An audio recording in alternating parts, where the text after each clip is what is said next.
Hello everyone, how are you doing? Awesome. Thank you for coming. I know it's 5 p.m.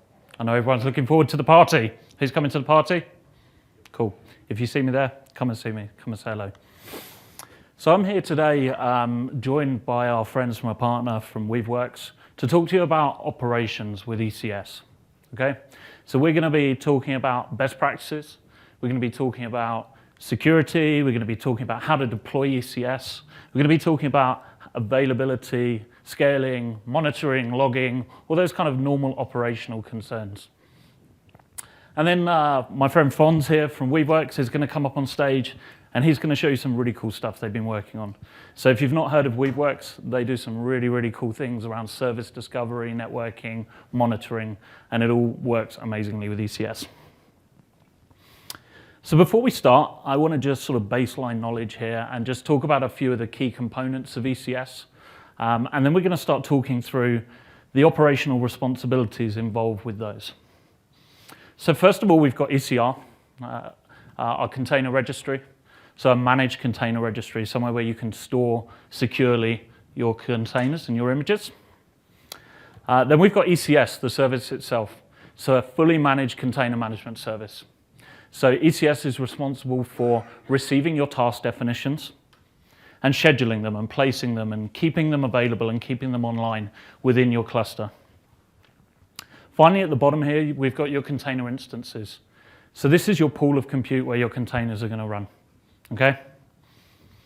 So let's talk through each one of these components and talk through some of the operational responsibilities that you have and some of the ones that we at AWS have and we look after for you. So with ECS itself, we look after a lot for you here.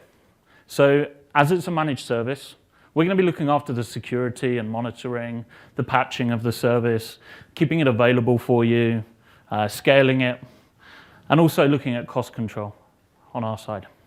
So all you really need to worry about when deploying an ECS cluster is creating it. And that's as simple as one line in the CLI you see up there. So really nice and easy. Then we look at ECR, the container registry. So with this, there's a little bit more for you to think about. So again, we're going to be looking after the monitoring and availability of your container registry. We're going to be scaling that for you and patching it behind the scenes, etc. But you're going to need to look at deployment and how you get your containers in there. You're going to need to look at cost control. So do you keep all of your container images forever? Do you lifecycle them? So we have this, if you've worked with AWS before, we have a shared model of responsibility. We talk a lot about it when it comes to security, but it applies with operations as well. So we're looking after the operations of the cloud. You're looking after operations within the cloud using the building blocks that we provide. So for each of these blue items here, I'm going to be talking you through today how you can utilize the building blocks we provide to achieve these. When we look at the container instances, so these are the pool of compute, the instances that are going to actually run your containers, there's a bit more for you to think about here. Okay? So how do you best deploy these? How do you manage your costs? How do you reduce your costs and optimize? How do you patch your container instances? How do you look after monitoring and make sure that you're not exceeding CPU, memory, etc.? How do you do scaling and availability and security as well? So I'm going to talk you through all of these. Essentially, we're providing the building blocks. Okay, I'm missing a slide there. So we're providing the building blocks here. So when it comes to things like deployment, how do you deploy an ECS container instance? An ECS container instance is just an EC2 resource. It's an instance in itself, okay? So the normal technologies apply here. So CloudFormation is a great option. Maybe use the CLIs, the SDKs. How do you deal with security within your container instances? So again, the normal way that you do, using IAM, things like instance roles, Inspector. If you haven't seen Inspector, I advise you go and check it out. So it's vulnerability scanning, a managed vulnerability scanning service that can check your container instances to make sure that you don't have any vulnerabilities there.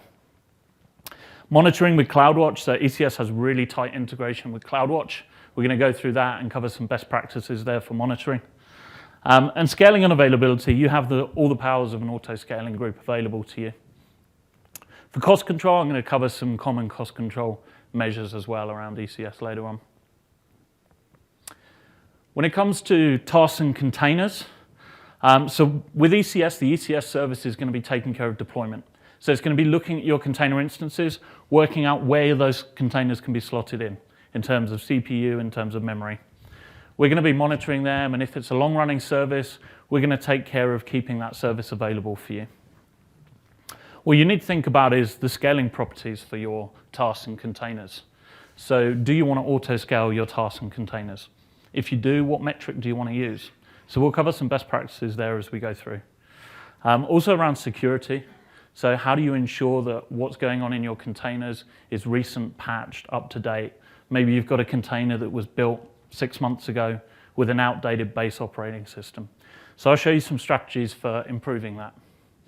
We'll talk a bit about logging and how you can really easily set up centralized logging across your whole cluster and container landscape, and also patching as well. So first up, deployment. This is mainly going to cover how to get ECS up and running and best practices here. So the first question I normally get asked by customers is, how should I set this up? So one option is the AWS management console. Okay, so the ECS team recently updated this. It's got a nice wizard now that will actually create your cluster for you. And this is a really nice option if you're new to ECS. Okay, it's going to get you up and running very, very quickly with a pool of compute. The trouble is, when you start operating at scale, you don't tend to have just one cluster, right? You've got dev, QA, prod, etc. Maybe you've got one for PCI stuff. Maybe you've got one for graphical compute stuff. So you end up with a lot of clusters. And with a management console, it's great for exploring, but you don't get that repeatability and the benefits of infrastructure as code, for example. So if you're like a programmer, or you're good at scripting, or maybe you're like king of the bash one-liners, the default response normally is, okay, I'll write a script. Okay, I'm sure I can script this. AWS has CLI, SDKs, etc. I can do this. It's actually quite hard to get this right, and this is sort of standard across most AWS services here. So if you do try and script a whole environment like this, you need to start thinking about what happens if my script fails halfway through. How do I deal with that? Do I write safety checks after each AWS command to make sure it ran okay? How do I roll back if I do have a problem? And then all of a sudden, how do I upgrade that and manage state? So I need to add more instances, change the Army ID, for example. Then you start thinking about update scripts, and it all becomes more difficult than you first thought. So a really great answer here is CloudFormation. Can I get a show of hands if you use CloudFormation today? Awesome, lots of you. How happy are we that YAML support came out? Makes this a lot easier. So I'm going to show you some best practices for deploying ECS with CloudFormation today. So this is Alice. She has a few requirements. Her boss is a bit of a hard case and is pushing her to get this out as soon as possible. And she needs to deploy a new environment. It's got to be self-contained, deployable unit. And her team's always asking for more and more environments. So it needs to be repeatable, no human error, etc. Auditable and self-documenting, because, hey, who wants to keep an Excel spreadsheet of firewall rules? So this is where CloudFormation comes in. So for those in the room that don't use CloudFormation today, it allows you to specify the resources you want to be created and updated and managed in your AWS account in a YAML or JSON template. So when it comes to deploy this, you can either use the management console to deploy your templates. More commonly, in larger environments, you're going to be putting it through continuous integration environments, continuous deployment environments. So all of a sudden, if you've got all of your infrastructure as code in a template, you can put that through your normal software development CI/CD type pipeline. And you can start running unit tests and pen tests in an automatic fashion on your infrastructure. So some really good benefits there. You can see the command here just to create the stack for the first time. That's going to spin up everything in the template. When it comes to updating, I can make a change in my template. For example, say a new ECS Army gets published. I can just change that. And CloudFormation is just going to change what's needed. It's going to recognize it's not going to redeploy the whole environment. And it's going to update my stack for me. If I need a new environment, I can just change the stack name. And then I get a whole other environment side by side really quickly, really easily. So I'm going to talk a bit about how to do ECS with CloudFormation now and some best practices here. So you can see on the left the AWS CLI for deploying a container registry, right? Just one command. It's very similar within CloudFormation. So you specify here an ECR repository, and I'm going to give it a name of my app. When I want to actually use ECR, again, really, really simple. So we have an ECR get login command, and that's going to get the repository credentials. Good tip here, we have a credential helper. If you're using ECR today, use this. It's going to mean that you don't have to do that whole authentication loop, that first command there. You can just use Docker push, Docker pull, and Docker is automatically going to authenticate you with the registry there. So deploying an ECS cluster, again, really, really simple in a CloudFormation template. This is the actual cluster itself, so all we're going to give it as a name at this stage. And then that's not that useful on its own, so we probably need some container instances. And this, if you remember back to our original slide where we showed the responsibilities, this is probably where most of the operational responsibilities lie. Okay, so what I'm showing here on the left is a best practice VPC deployment with ECS inside it. Okay, so I'm going to talk this through. I know it's a busy graph. Essentially at the top, we've got a VPC, covers a region. We've got availability zones inside. We've got a standard 2-tier VPC in terms of subnets. So we've got a couple of public subnets, one in each availability zone, a couple of private ones. We've got an application load balancer in there, so really nice integration with ECS. I'm going to show you some features that can do in a minute. NAT gateways for outbound traffic, and an auto-scaling group of container instances. So that's your actual pool of compute here. By putting it in an auto-scaling group, you're going to get self-healing. So if we had an AZ failure or one of your instances dies, the auto-scaling group will automatically self-heal, and it will deploy those in the other availability zone or spread the load appropriately there. So you get really nice self-healing properties, saving your on-call people having to be woken up in the middle of the night. I'm also going to show you how to do centralized logging with CloudWatch. Set that up really easily so that you can get all of your container logs in one place. If we break this down and look at the inbound traffic route here, you can see we've got the HTTP request coming in. In this case, we're running an API, a simple web service. The ALB, the application load balancer, can use path-based routing to decide which containers you go to, which ECS services and tasks. It also supports dynamic host port mapping. So this means that if you have a container that you want to bind to port 80 on the host, there's only one port 80 on each host normally, right? Unless you've got multiple IPs and stuff, and then it gets very complicated. So when you're using the ALB with ECS, it'll actually dynamically generate a host port for you, and it will maintain that mapping. And what that means in reality is that you can get much better packing of your containers on each host and much better cost efficiency. Outbound traffic, so we've got private subnets. Our ECS container instances are in private subnets. We may want that to be completely isolated from the internet, but in reality, there are normally cases where you want your containers to speak outbound to other services, maybe third-party APIs.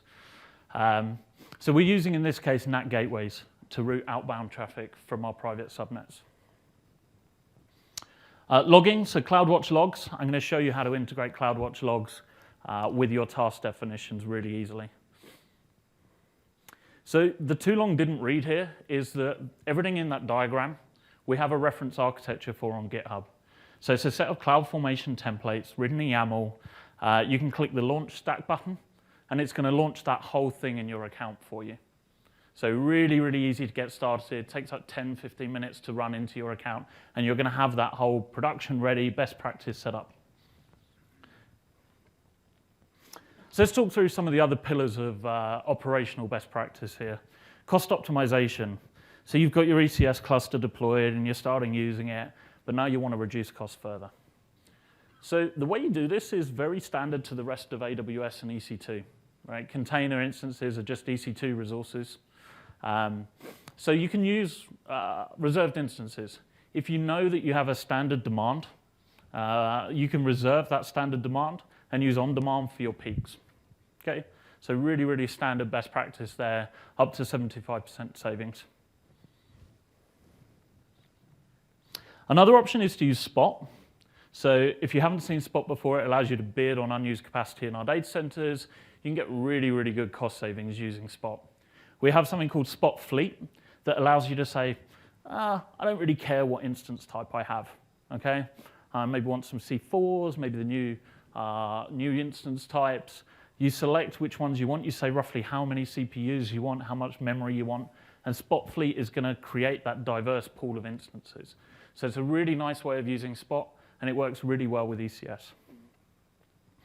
Another option, another good tip is to use multiple ECS clusters. So purpose-driven here. So in this example, we've got a development cluster running on Spot. We've got production using auto-scaling group with RIs, reserved instances, and on-demand for peak. And we've got a Spot fleet of GPU instances for our batch stuff. Okay, maybe you don't want everything running on GPU because that will increase cost. So think of this when you're creating your clusters. It's very easy, very quick to create ECS clusters, so it's not the overhead it might be with some other solutions. Scaling, how best to scale? Okay, so there's a couple of different dimensions we need to think about here. First of all is our pool of compute. So again, as I mentioned, normal auto-scaling rules apply here, same as with EC2. Use auto-scaling groups. Set your minimum and maximum pool, and then scale up and down. How do you scale up and down? What metrics should you use? This depends on your workload a bit, but we have some best practices here. So our recommendation is to use the memory reservation CloudWatch metric. So this is going to allow you to watch how many containers, how many tasks have been assigned to your ECS host, what the memory reservation is. And if you auto-scale based on this, it means that you're not going to get those out-of-capacity errors when you're trying to provision too many containers and you don't have enough memory there. So this is a good baseline metric to use. The other dimension you need to think about once you've got your auto-scaling pool of compute is the individual scaling properties of each service that you have.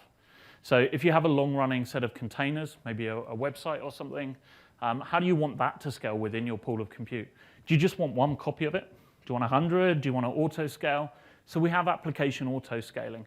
And it works very similarly to it does with instances. So you specify the minimum and maximum and desired number, and then your scaling metric as well. So in this case, I'm scaling based on CPU, the number of containers I'm running.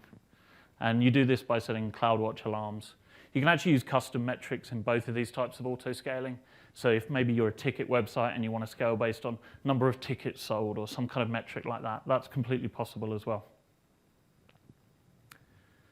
Security. Next pillar. So at AWS, security is job zero for us, number one priority.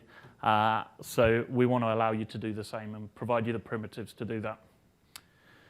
So first up, I've got my pool of compute. I've got my container instances. How do I scale that? How do I patch that? So we have our ECS optimized AMIs, and every so often we release a new version. Maybe you're using a different operating system and you want to patch that.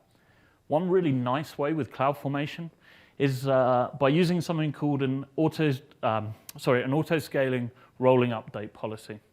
So this is something that you add into your auto-scaling group to say the batch sizes, right? When I change the Army ID at the top and run that CloudFormation update stack, how many instances should CloudFormation roll at a time? So using this, you can get really nice and easy, zero downtime updates and patching of your pool of compute. When it comes to patching your containers, this is where we look to a partner. So really good partner in this space is someone called Twistlock. So they have a solution that allows automatic scanning of container images. Okay, so as soon as someone checks something into version control, this can integrate with your CI/CD system, do vulnerability scans, have a look at what's going on inside the container, and flag that and prevent that problem ever hitting production. So really nice service there. Recommend you go and check it out. One way that you can minimize that, and a best practice, is to use the smallest container bases you can. Right? So in this case, I'm using Scratch, which is a Docker container, Docker image with absolutely nothing in it. So this is a really good option if you've got like a static binary, maybe built with Go or something, that you just want to run and you want to minimize your attack surface. IAM roles. If you have containers that need to access AWS services, do not hard code credentials in them. There's no need, okay? So we have two types of roles that you can use instead. So we have instance-based roles, and these are normal EC2 property. This will apply permissions to your whole container instance, or group of if you're using auto-scaling, and every container inside it. So it's quite broad. If you've got maybe a logging solution that all of your containers or something need access to an S3 bucket, then maybe you use it. Actually, best practice in most cases is to use the principle of least privilege and use IAM roles for tasks.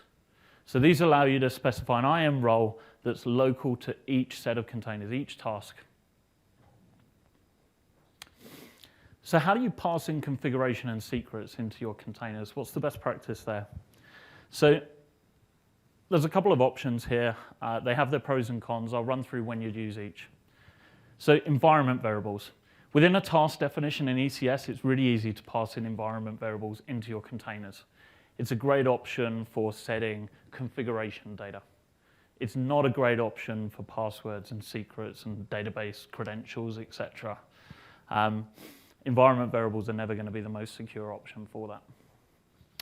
So in that case, what you want to do is use the environment variables to provide a pointer to a location in S3 or DynamoDB to some data that's been encrypted. Right? A great way of doing this is with KMS, our key management service.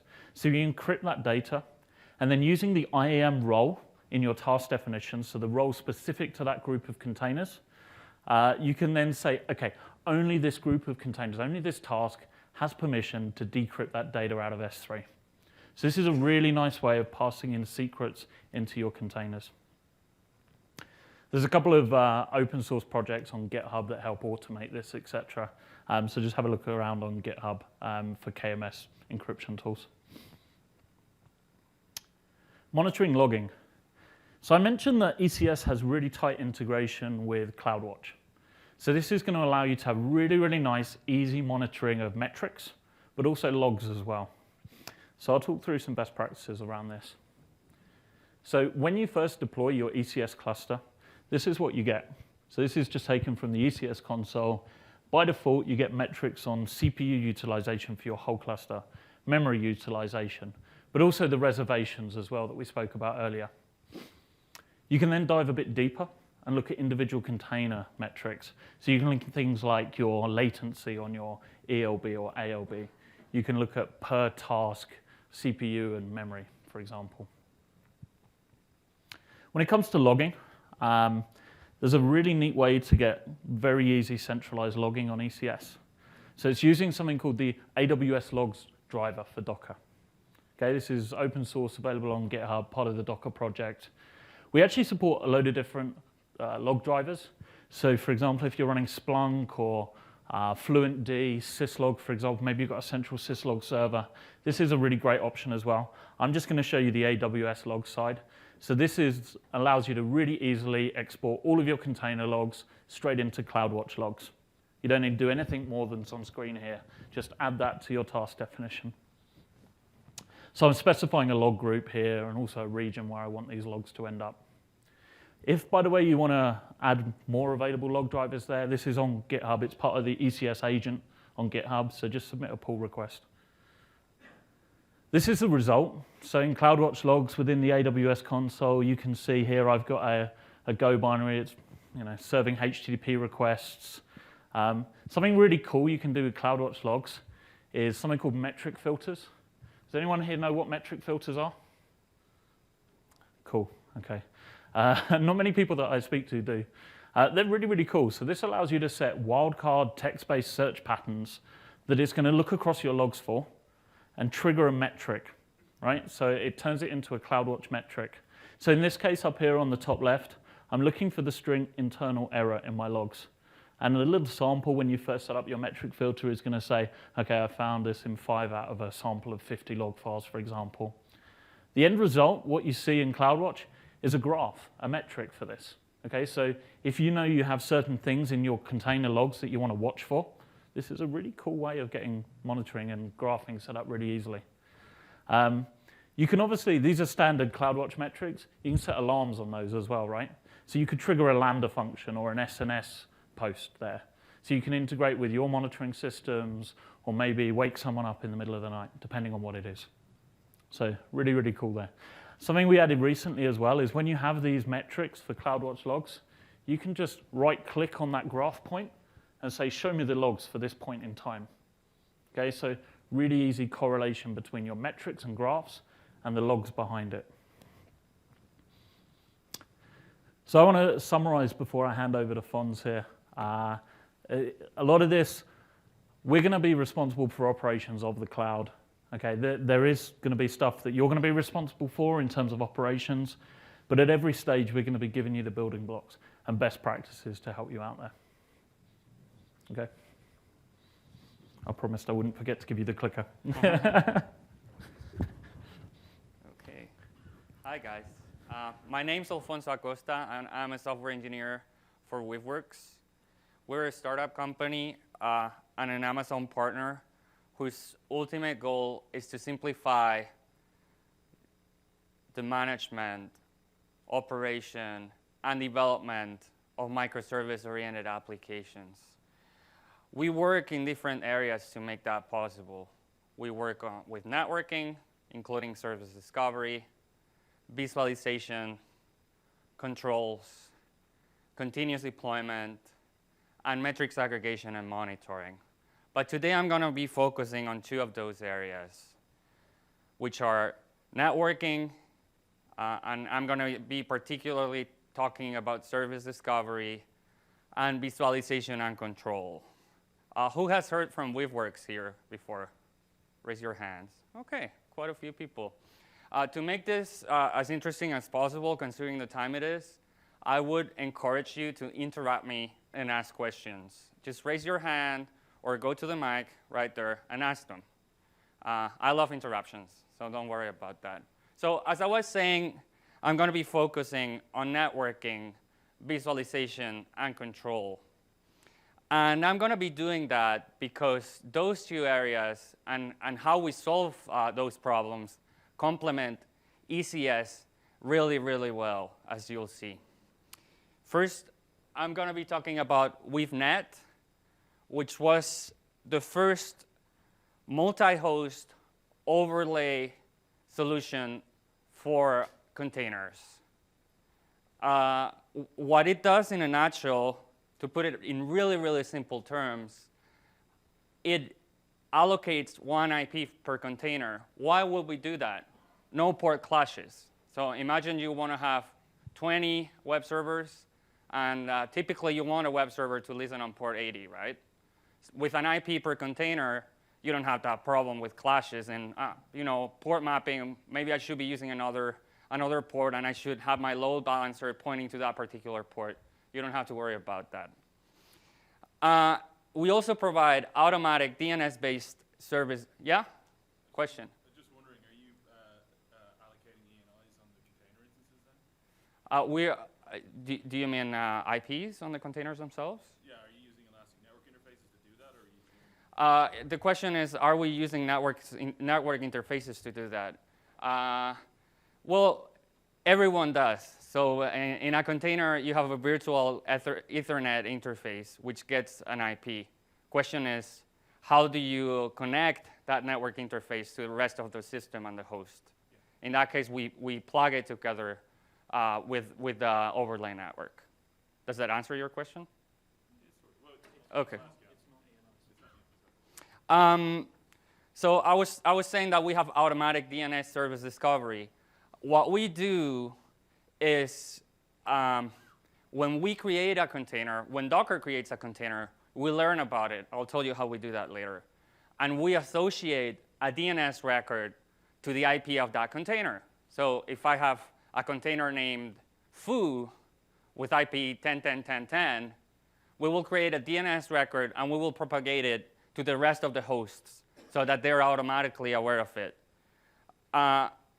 We assign the IPs of the containers automatically, which is a headache in many cases.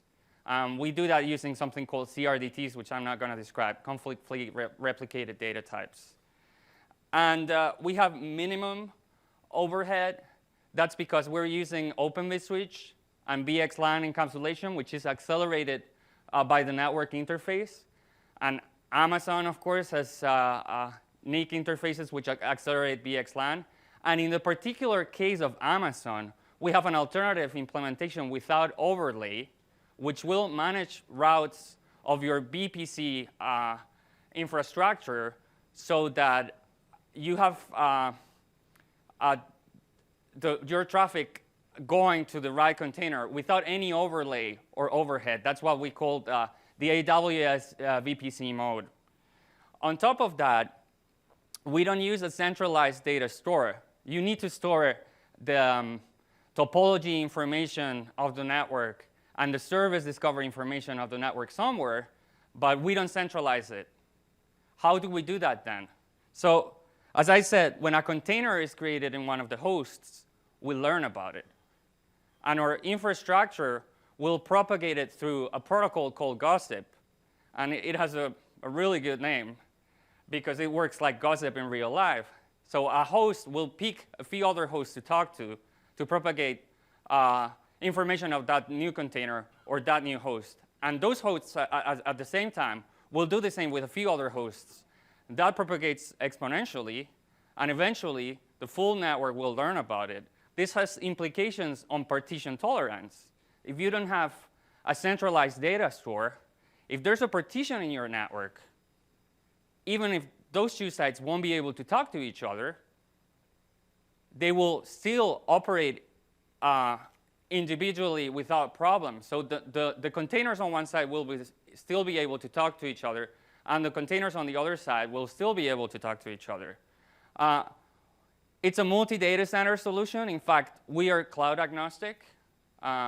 You can create the overlay network in AWS communicating with on-premise, for instance, which is a great way to transition from the monolith to microservice applications in the cloud.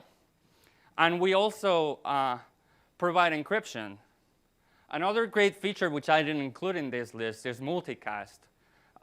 Since we are implementing an overlay network, and we are one layer on top of the physical network or virtual network if you're using VPC, we can implement multicast.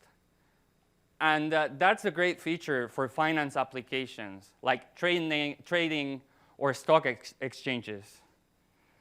Here's an example of a potential overlay network. Each of those hexagons represent a container, and the edges between them routes for communication. As you can see, we have a group of containers on the left and another distinguishable group of containers on the right. But they're not fully connected. In order to get from a container on the left to a container on the right, there's no direct route.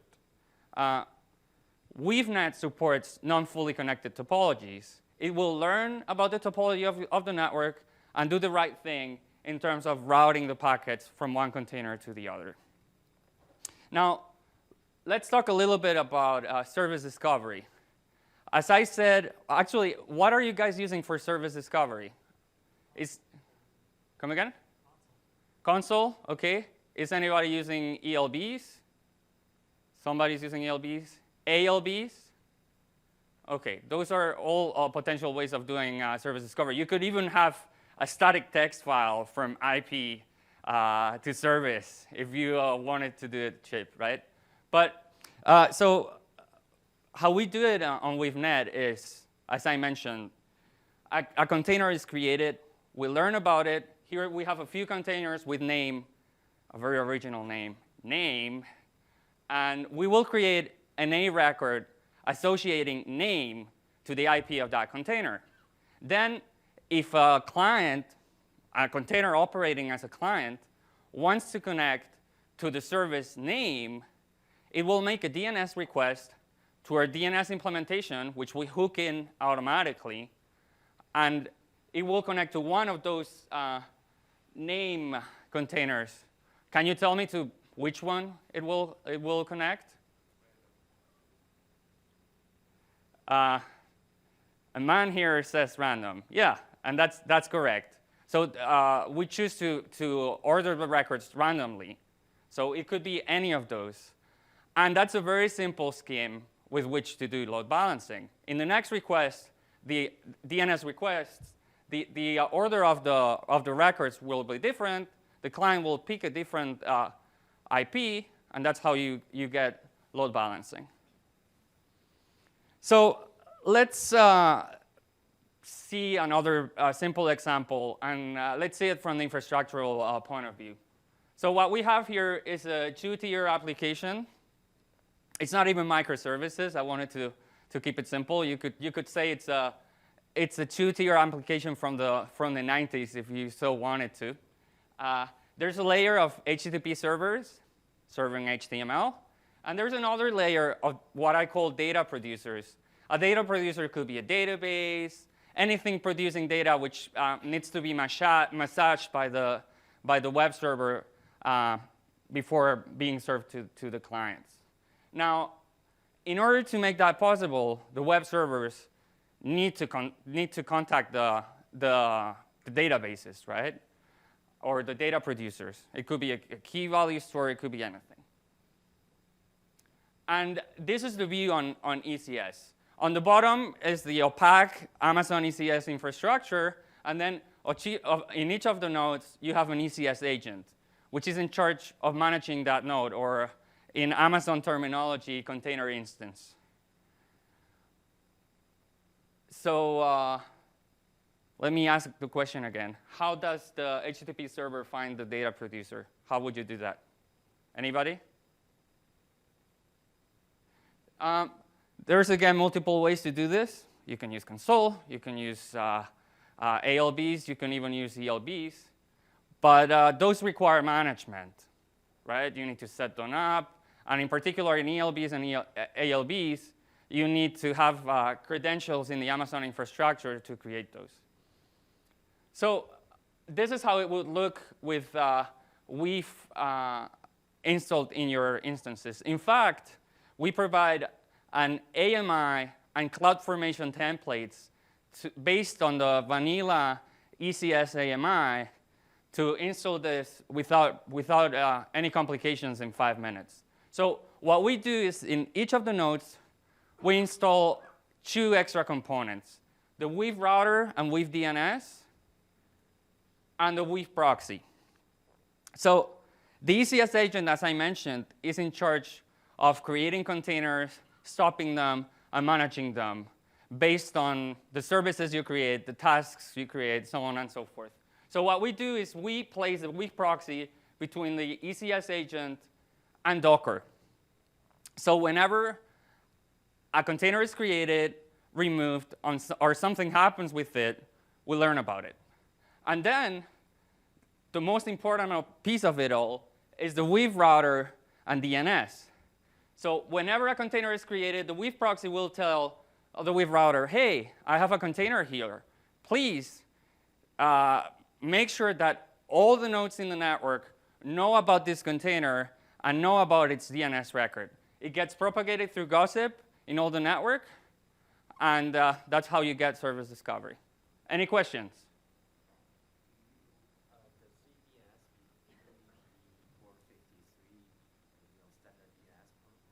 Yes.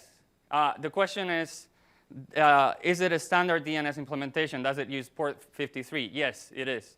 And it's seamless because we make sure that your DNS configuration in your container will point to our DNS to our DNS server with DNS. Now I would like to talk a bit about Weave Scope. Weave Scope is your microservice visualization and control solution. It creates a map of your microservices without instrumenting them. That means that you don't need to modify your application in any way. We will look at the Docker API, we will look at the prog file system to do connection tracking, and we will collect that information and present it in a cohesive way. By the way, this and WeaveNet and most of the WeaveWorks components are completely open source. You can find the source code on GitHub if you're curious.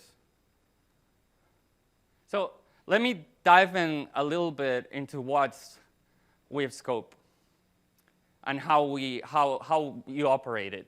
What we do is run an agent on each of your hosts in a container, but just a single one.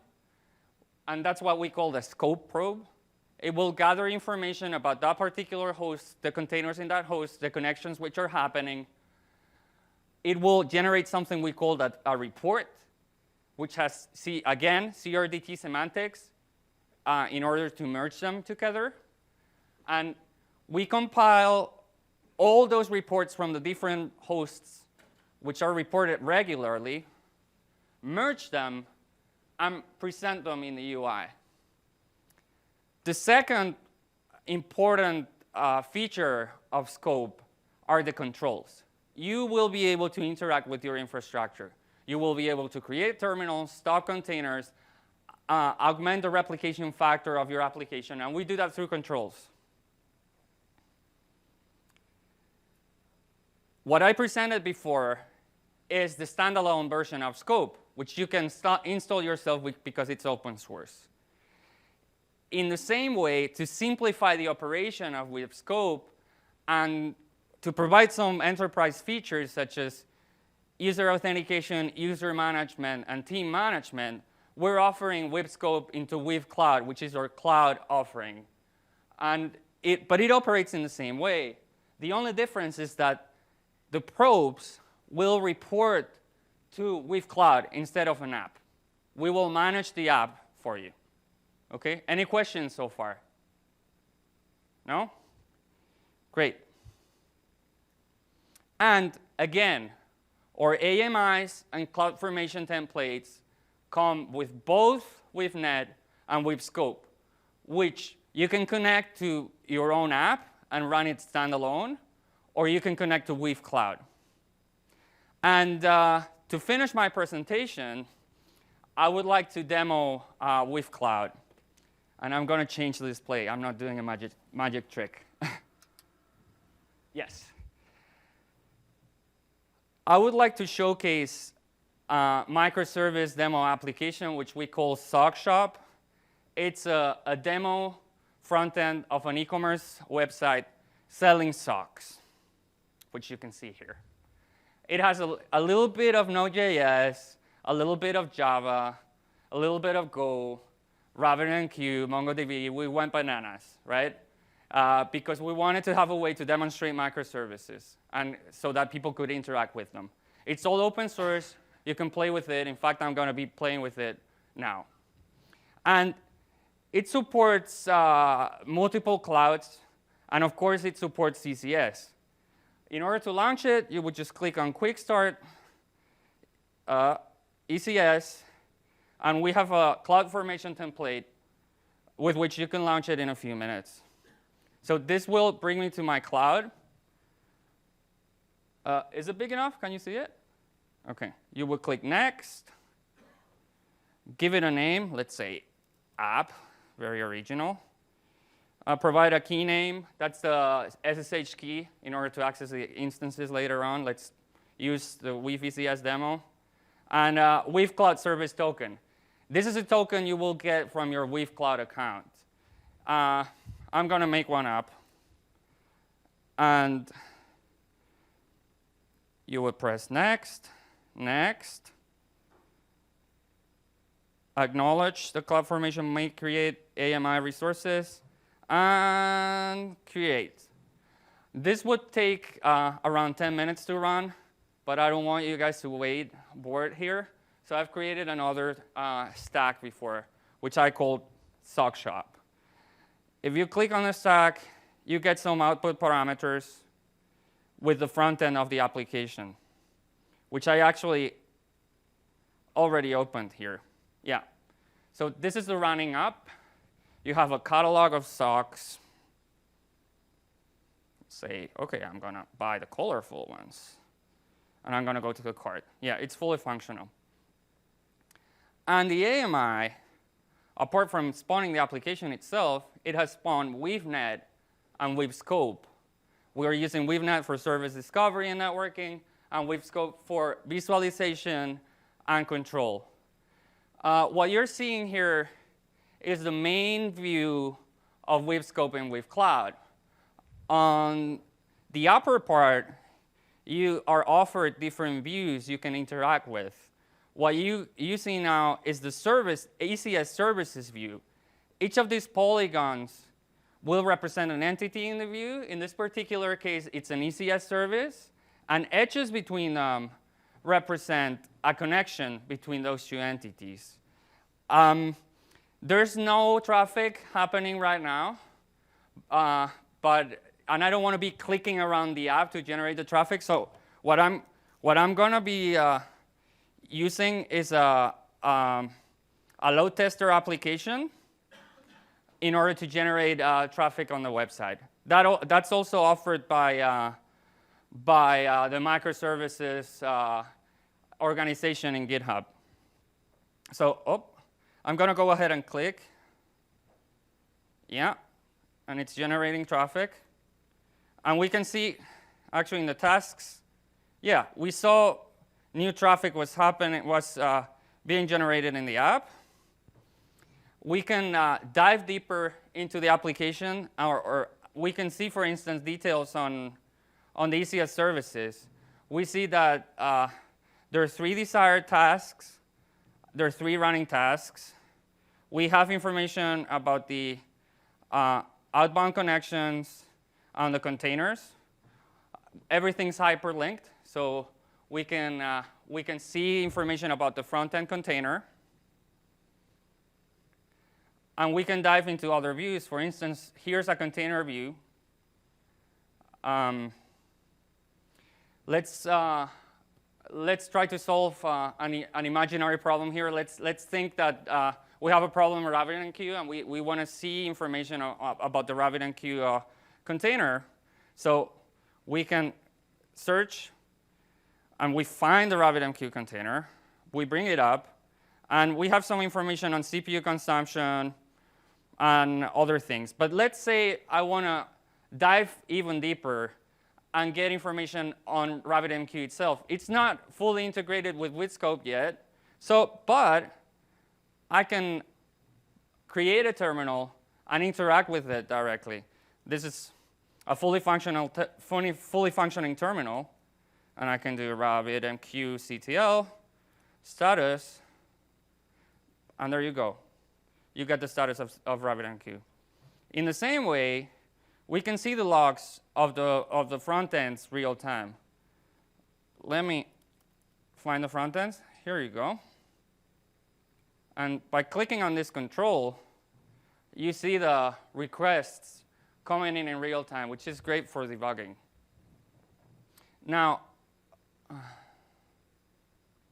if I manage to handle this, yes. So in order to make it easy for you, we're filtering out all the system containers because they're tagged specially. But we can show them and show everything which is happening. What you see here is a full infrastructure, including your application. You see the ECS agent, you see the Weavescope container, you see the WeaveNet container.